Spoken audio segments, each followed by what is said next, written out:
ఇప్పటి వరకు ladies special బస్సులు మాత్రమే చూసాం. కానీ తాజాగా ఇప్పుడు ఓన్లీ ఫర్ జెంట్స్ పురుషులకు మాత్రమే అనే బస్సు చూడబోతున్నాం. అది కూడా హైదరాబాద్లో. సరే మంచిదే అనుకున్నారు, కానీ అందుకు కొన్ని కండిషన్స్ కూడా ఉన్నాయి. సివిల్ సర్వీసెస్ స్టూడెంట్స్ కి first and best choice KSC institute for IAS. తెలంగాణలో ఫ్రీ బస్సు స్కీమ్ అమల్లోకి వచ్చిన తర్వాత ఆర్టీసీ ప్రయాణాలు పెరిగాయి. ఇంతకు ముందు బస్సుల్లో ప్రయాణించే మహిళల కన్నా ఇప్పుడు పెరిగిపోయారు. అందుకు కారణం మహిళలకు ఫ్రీ టికెట్. దీంతో బస్సుల్లో పురుషుల సంఖ్య కన్నా ఆడవాళ్ల సంఖ్య మరింత ఎక్కువగా ఉంటుంది. దీంతో పురుషులకు సీట్లు దొరకటం లేదు అనే వార్తలు వచ్చాయి.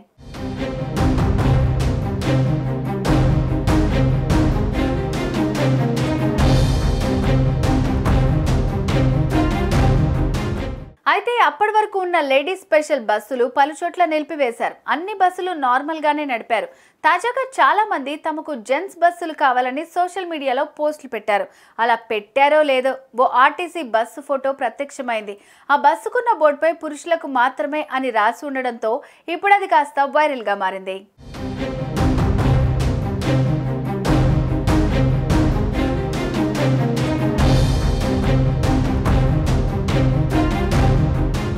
పలుచోట్ల రద్దీ ఎక్కువగా ఉండడం, బస్సులు తక్కువగా ఉండడంతో పురుషులకు సపరేట్ బస్సులు నడుపుతున్నారు. హైదరాబాద్, ఇబ్రహీంపట్నం, ఎల్బీ నగర్ రూట్లో ఓ ఆర్టీసీ బస్సు పురుషులకు మాత్రమే అనే బోర్డుతో కనిపించింది. తమ బాధలను అర్థం చేసుకుని పురుషుల కోసం ఆర్టీసీ ప్రత్యేక బస్సులను ఏర్పాటు చేసిందని వారు ఆనందంతో ఉబ్బి తబ్బిబ్బవుతున్నారు. ఇప్పుడు అందుకు సంబంధించిన ఓ ఫోటో సోషల్ మీడియాలో వైరల్ గా మారింది.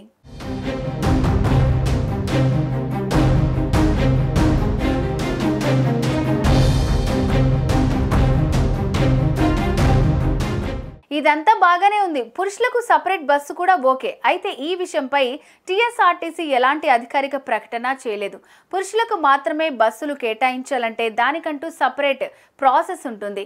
ఏ రూట్లో చేయాలి, ఎక్కడ పబ్లిక్ ఎక్కువగా ఉంటున్నారు, ఇది ఎంతవరకు సక్సెస్ అవుతుంది అనే విషయాలు గమనించి అధికారులు చర్చించి తర్వాత నిర్ణయం తీసుకుని ఓ ప్రకటన విడుదల చేస్తారు.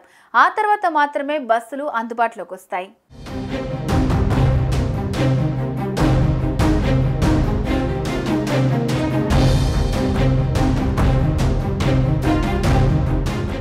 దీంతో ఇప్పుడు ఈ బస్సుని ట్రయల్ రన్ చేశారా, లేక ఎందుకు ఆ బోర్డు పెట్టారు అనే విషయంపై ఇంకా క్లారిటీ రాలేదు.